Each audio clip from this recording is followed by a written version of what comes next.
Thank you very much. Welcome, everybody. Hope you're still awake and paying attention.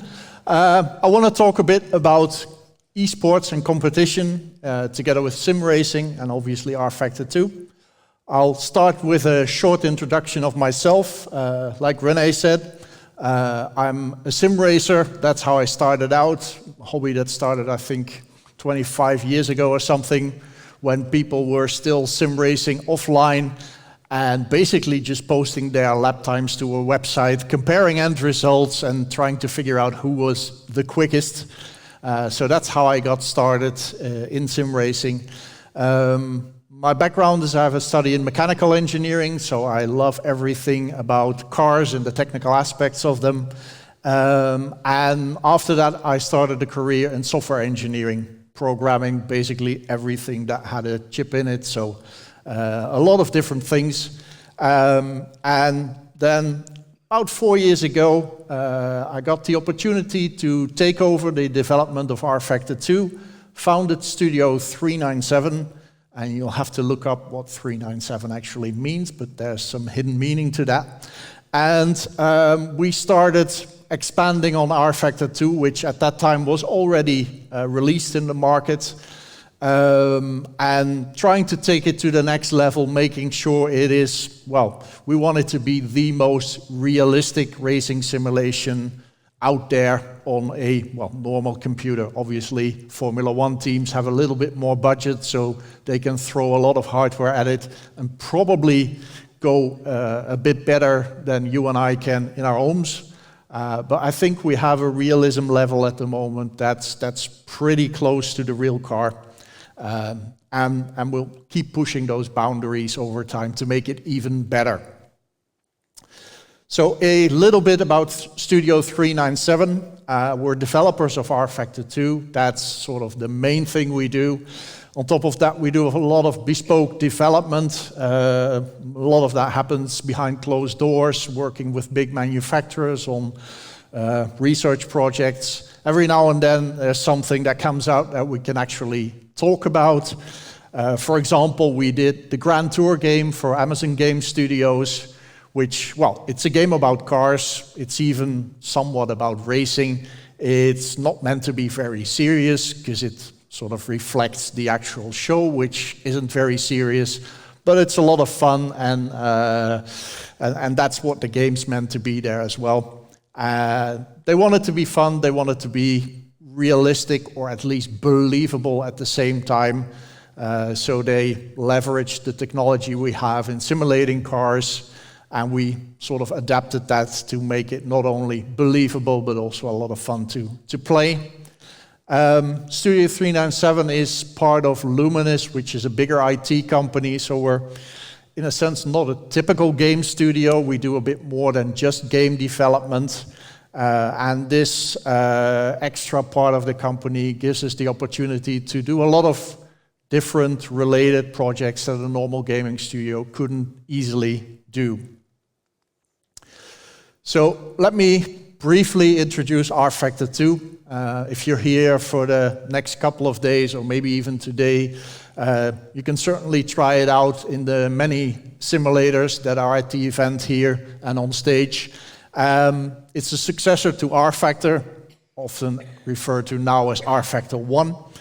And it's been on the market since 2012, when the first public beta was released. As I said, we took over the product in 2016, which, well, it's already 4 years ago by now. And what we're trying to do over time is to really try and push the product slightly more into the mainstream. It's always been very appealing to the hardcore user and people who would like to mess around and tweak the system themselves. It is, at the moment, the only simulator left that's really open, meaning you can add your own cars to it, you can add your own tracks to it. But certainly in the first couple of years, that was what you actually had to do to make it fun, because the base content was very limited. They had a few cars, a few tracks. They were not the well-known ones. So you really had to go and find stuff yourself to enhance the title. We've tried to listen to our community and build on that, create more popular tracks. So for example, last year we did some really big ones like Le Mans, like the Nordschleife, like Sebring in the US, really high profile tracks, and added a lot of popular cars as well to the sim. And what's really extraordinary for a game is that, well, we're almost now 8 years after its initial release, and year on year we still see a growth in actual sales and also in online engagement of the simulator itself. Sales is good, obviously, that keeps rising, but we're even more interested in people who keep playing the game. And we have statistically a lot of people who play the game a lot for many years in succession.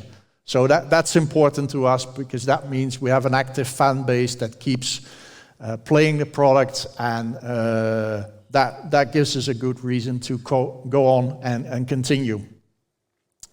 So we have a platform that's realistic. You can organize your own races on it. You can race offline. We have some pretty good AI that will give you a run for your money. Definitely not easy to beat if you turn them up a bit.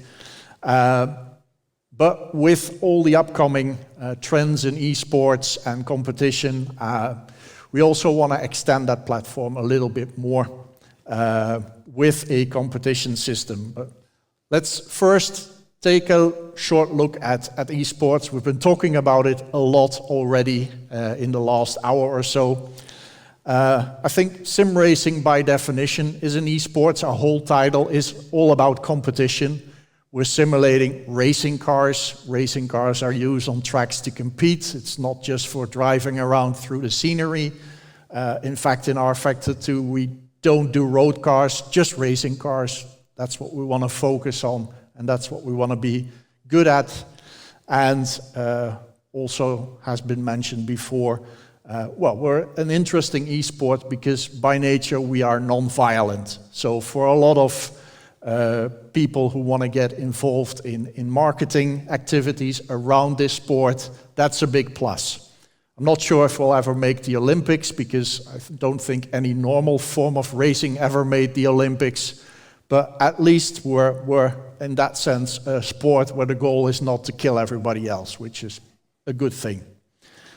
We're also in a fairly unique position that the skills that you actually require to sim race are very close to the skills that you require to race in a real racing car. Take FIFA, for example. If you have a successful FIFA esports player, he's very good with a controller. He can manage the whole team. But if you put him in the Champions League final on the pitch, he will probably not be a very good team player there, because those skills don't transfer to the real sport. Well, I wouldn't say if you put a sim racer in an F1 car that he would actually get off the line and drive it, but there's many different cars that he could successfully drive, and he will be pretty good at it at a really short time. So I think that's interesting.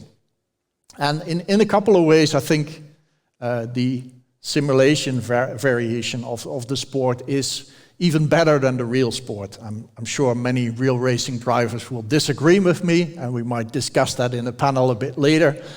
But in a way, the simulated version creates a more equal playing field, if you want. You can make the cars exactly equal. There will be no differences. It's the same code running on the same systems, so they will be equal. And you're also removing another barrier in the sense that it's not as dangerous. If you crash the car, you will survive. You will hurt your ego, but that's about it. And it's also a lot more accessible, because real racing can be quite expensive. At least I don't own 4 or 5 racing cars. I would love to take this one home, but I'm sure Xavier will mind if I do that. To get into sim racing is, well, it's still not super cheap. You need a computer, you need some of the gear. It doesn't have to be expensive like the stuff that's here. You can start really simple and still be competitive. But yeah, it's a lot more accessible, and you can make a lot more hours behind the wheel, driving and practicing, and it doesn't cost you that much. So at rFactor 2, we're looking at a couple of things. We're interested in online competitions where people compete against other people online. We're also seeing a huge market where people just want to race AI offline at their own convenience, so they don't have to wait until their friends show up. We're also looking at providing many different interesting challenges. I mean, in a sense, we're not bound to some of the limitations of the real sports. So we can have Formula One cars driving at night, in the dark even, or in the rain, and do all kinds of stuff that in the real world would be too dangerous, like driving a track in the reverse direction, which in real life wouldn't be recommended at all because all of the safety features would be in the wrong place. But in a simulation, you can do that. So we can mix it up a bit and create different challenges. At the same time, we also want to make sure that we don't just cater for the fastest of the fastest. Not everybody can be the next Max Verstappen, and he doesn't have to be to have fun in the game. There's actually value in just competing against your own friends in a local setting and just having fun by being slightly competitive and just beating your friend. So we don't want to just facilitate sort of the top of the pyramid of esports, but also make sure that people enjoy playing the game and enjoy trying to improve themselves a little bit more. And I think that's important. Related to that, I think we also should make sure that our people are not playing like zombies 24 hours behind their screen, but also actually do get out. I mean, you could say sim racing is a slightly more physical sport than some of the other esports, especially if you have a force feedback wheel and pedals that you really need to press hard. Well, at least I get out of the sim rig and I sweat after a couple of hours of intensive racing because it is actually tough to keep focused and to make sure that hour after hour you actually hit the lap times and drive on the limit. But we need to make sure that people do that in a healthy way. I think what's also interesting is some of the skills that you learn from sim racing might actually help you in everyday life as well. That sounds a little bit rosy when I say that. But I actually was able to avoid a few accidents in my real car because somehow instinctively, when something happened right in front of me, I made the right decision by steering away from it, not completely locking up the brakes, so my car was still somewhat in control and actually managing to avoid what was happening in front of me. That might not be the biggest reason to do sim racing, but, well, some of those things do help you. So what I want to talk about a little bit this evening, and before we go into the panel discussion a bit later, is the competition system that we have been working on and will be releasing a lot more of later this year. It's one of our long-term developments. If you know rFactor 2 a little bit better, I just explained it's quite an old game already. In 2012, things on the computers worked significantly different from now, and some of the origins of the code base are even older.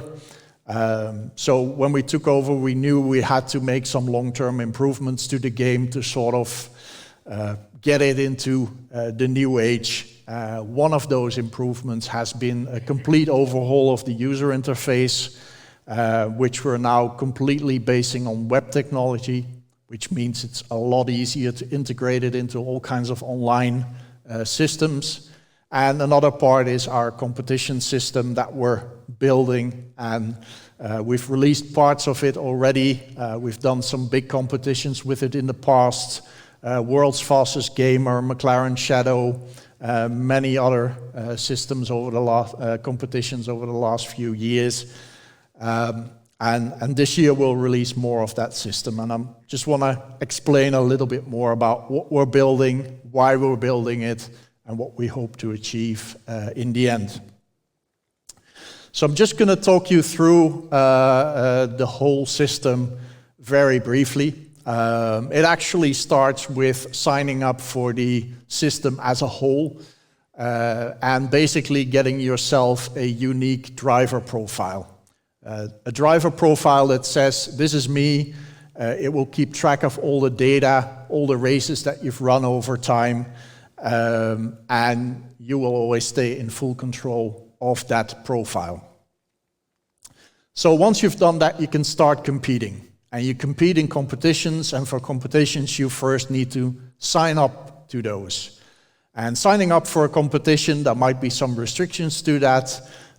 We plan to have many different partners participating in this system. They might have all kinds of constraints for you, like you might have to be from Europe, or you might have to be at least 14 years old to compete in this competition. Even stuff like you might need a FIA license or something like that. There can be all kinds of restrictions, but if you meet those, you can enter a competition. And we actually distinguish different roles in there. We have drivers, we have race engineers, we have team managers, and in the context of that competition, you take on a certain role. You pick a car, and then you enter either as a single driver for that car, or for some forms of endurance racing, you might sign up with a whole team, do driver swaps, etc., etc. So a little bit more about the actual competitions. And what you're seeing here is one of the screenshots of our work in progress user interface in rFactor 2. It's not super relevant. This can also be displayed on a web page, for example. But our competitions are built out of events. They're modeling the real world, where typically competitions are also split up in different events. And for each event, you can have one or more sessions. Where it gets somewhat different from the real world is a session normally is something like a qualification or a practice session, a warm-up, a race, or something like that. But because this is esports and many people can join a single session, you get into the problem that potentially you have 1,000 people that want to race at Zandvoort, and even if you could technically get 1,000 cars on track at Zandvoort, it would not be a lot of fun, because it's just too many cars on a single track. So we have a mechanism called splits, where we can actually divide that whole group into smaller groups based, for example, on skill set, and create different splits that all race at once, where each split gives you an interesting race because you're pitched against people with similar skills. So you run through that, and at the end of one or more events, or even during events already, we can have to deal with process and decisions, because, racing's not a contact sport, but every now and then you do hit each other, or there might be other things you protest against. So that's a system we've built in, so you can protest, race control can make decisions, that influences those standings, and in the end, after each event, standings will be updated, and at the end of a competition, that gives you a winner. We can have different types of standings there, obviously. Typically, you have point standings for each driver. We can also have stuff like Nations Cup or rookie standings for people who've joined the competition for the first time. So all of those things are processed automatically based on the results that are available. And then we also have a system that sort of spans different competition, and that's a rating system that sort of keeps track of everything you've done so far and tries to rate you compared to other drivers to say, okay, you have a rating that's better than him, therefore you are a faster driver. And that's a mechanism, to indicate how good you are. It can also be used as an entry barrier for competitions later and stuff like that. So We're building a system that's what we want to make into a global system. We make it for online, obviously. We also make it for offline competition, because everything I just said you can also apply to a situation where you're racing yourself against AI. No other real players involved, but you're having fun that way. Because it's kind of separate from the game we're building, it's web-based, it's running in the cloud. It can also be used for other racing platforms, so we're not exclusively making this for our own game. We also want to make sure that it works for other games. And as a sort of ultimate test for that, we also want to ensure that you could even use this for real racing. Obviously, in real racing, we wouldn't be running the sessions on a server, but it would just be a race that's run on a local racetrack, where the results from that race go back into the system and are also used. Obviously, once you get to that point and you have sort of a global career of a sim racer or a real racer, we would also have ratings, and we can finally see whether Atze would be faster than Max Verstappen, even though they might not have raced each other directly, because the ratings could sort of infer that information from the results that they all had. So that's my talk, and that's my time. To thank everybody for their attention, and let's move on with the panel. Thank you. Thank you, Marcel. Well, because of some timing, we need to be starting with the panel discussion, but you will be here, right? So if there are around all weekend. All weekend. So questions. And if you want to drive, there are several simulators over the first floor as well, and over here as well, this whole weekend. So if you want to drive rFactor 2, it's possible this whole weekend. Thank you. Marcel Offermans. You're welcome. Thank you.